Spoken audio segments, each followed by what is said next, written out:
Saudara Komisi 2 DPR RI hari ini kembali melanjutkan rapat dengar pendapat dengan KPU, Bawaslu, DKPP, dan Ditjen Politik dan Pemerintahan Umum Kemendagri. Rapat masih membahas soal sejumlah PKPU yang akan digunakan untuk Pilkada 2024. Terima kasih Pak Ketua. Izin pimpinan untuk melanjutkan. Rapat dimulai pada pukul 10:40 waktu Indonesia Barat. Rapat dibuka dan dipimpin oleh Ketua Komisi 2 DPR RI Ahmad Doli Kurnia dan dihadiri semua lembaga terkait. Rapat kali ini membahas tentang 3 rancangan PKPU, soal logistik, kampanye, dan dana kampanye, serta juga membahas 3 rancangan Bawaslu soal pelanggaran pilkada, daftar pemilih kepala daerah, dan pengawasan pencalonan pemilihan. Dana kampanye disampaikan Mas Idam. Biro dan pejabat utama Sekretariat Jenderal KPU Indonesia. Sementara Komisi 2 DPR RI menyetujui draft peraturan Komisi Pemilihan Umum atau PKPU nomor 8 soal Pilkada 2024, sejalan dengan putusan Mahkamah Konstitusi nomor 60 dan 70. Selamat pagi, salam sejahtera buat kita semua. Yang kami hormati. Komisi 2 DPR RI mengadakan rapat dengar pendapat bersama KPU, Bawaslu, dan Menkumham untuk mengesahkan PKPU nomor 8 tentang Pilkada 2024. Rapat berlangsung selama 30 menit dan dalam draft PKPU Pilkada 2024 tidak ada satupun pasal yang diubah pasca putusan Mahkamah Konstitusi nomor 60 dan 70. Dan juga damping oleh staf ahli. Ya, jadi saya menegaskan kembali, ya, kami sudah memenuhi janji kami.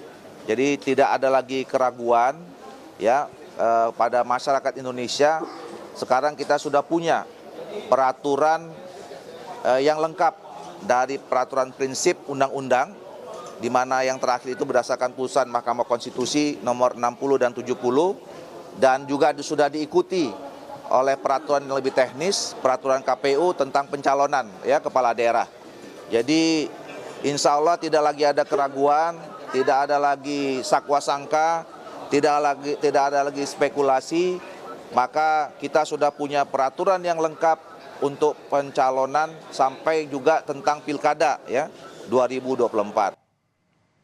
Dan sudah bersiap jurnalis Kompas TV, ada Masni Rahmawati di Gedung DPR RI Jakarta untuk melaporkan jalannya rapat dengar pendapat yang tengah berlangsung.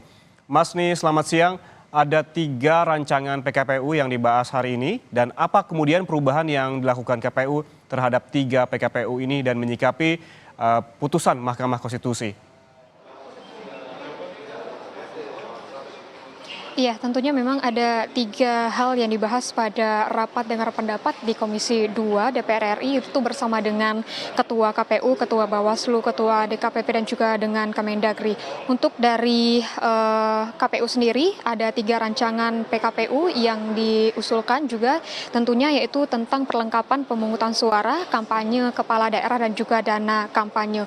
Tadi sudah dijabarkan dari KPU sendiri, itu dijabarkan oleh Yulianto Sudrajat, ini soal dengan PKPU logistik. Memang tentunya ada beberapa perubahan yang menyesuaikan dengan kebutuhan bagaimana dengan jalannya Pilkada 2024 ini. Tadi disebutkan bahwa berdasarkan dengan keputusan KPU pasal 78 ayat 3 Undang-Undang Nomor 1 Tahun 2015.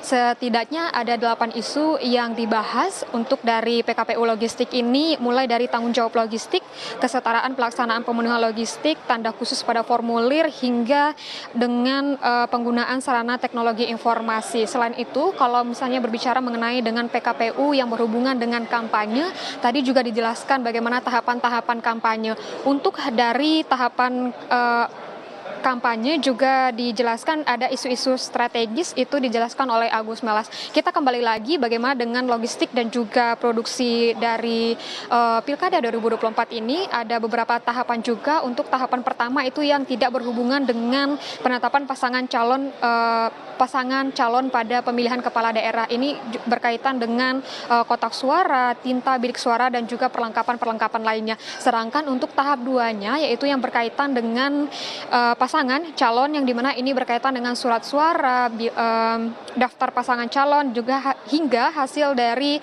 rekapitulasi dan juga logistik dan juga bagaimana produksi dari untuk kotak hasil TPS dan juga rekapitulasi. Serta juga dibahas tadi bagaimana dengan tahapan-tahapan untuk produksi dan pengiriman logistik ke tempat-tempat penyimpanan KPU baik itu di provinsi maupun di kabupaten kota. Untuk dari tahap pertama itu adalah dari tanggal 3 September hingga 3 Oktober 2024, sedangkan tahap 2-nya itu adalah tanggal 1 hingga tanggal 31 Oktober 2024. Selain itu pun untuk dari proses sortir, untuk pelipatan dan juga pemenuhan kekurangan itu serta distribusi ke TPS-TPS itu pada tanggal 1 hingga 26 November 2024. Kita membahas bagaimana dengan kampanye untuk Pilkada 2024 ini tentunya juga ada perubahan dan juga ada penyesuaian dengan Pilkada 2024. Setidaknya juga ada beberapa isu strategis yang dibahas, mulai dari jumlah bahan kampanye, nilai dari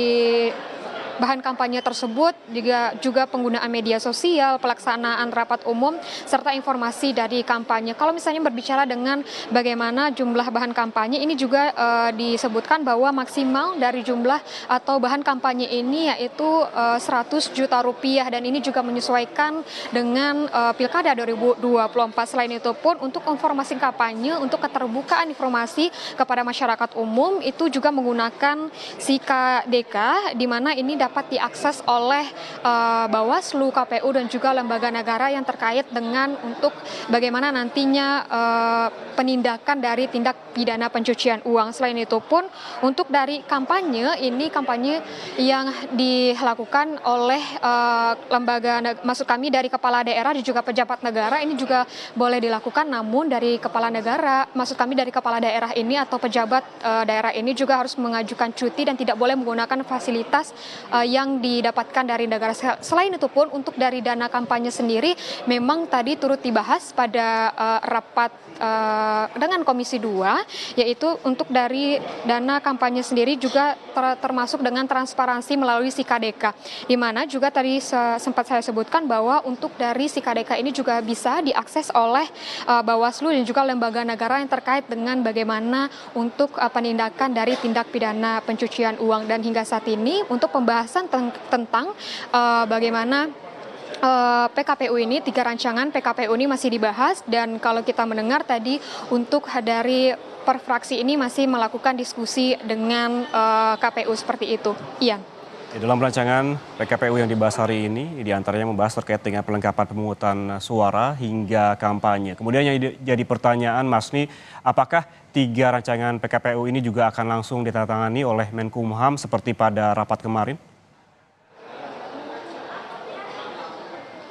Iya, kalau kita melihat dengan masih berjalannya rapat dengar pendapat ini dengan KPU juga Bawaslu dan nantinya juga akan ada pemaparan dari DKPP, tentunya ini masih menunggu informasi terkait apakah nanti akan langsung ditandatangani oleh Kemenkumham atau seperti apa nantinya. Kita masih menunggu, di mana untuk dari rapat ini masih berlangsung karena terakhir saya pantau itu memang untuk rapat masih adanya tanya jawab dari fraksi kepada KPU seperti itu, dan nantinya juga akan ada pemaparan dari Bawaslu dan juga pemaparan dari DKPP. Dan kalau kita melihat dari tadi di awal disebutkan bahwa rapat ini akan sampai atau maksimal ini pada pukul 12 siang, namun hingga saat ini kita melihat rapat masih berjalan, dan juga kita lihat nanti apakah untuk dari revisi atau dari penyesuaian peraturan KPU, peraturan Bawaslu ini apakah langsung ditandatangani atau tidak. Iya. Ya, kita masih menunggu apakah 3 rancangan PKPU yang dibahas hari ini akan ditangani juga hari ini oleh Menkumham. Terima kasih jurnalis Kompas TV Masni Rahmawati melaporkan langsung dari gedung DPR RI Jakarta.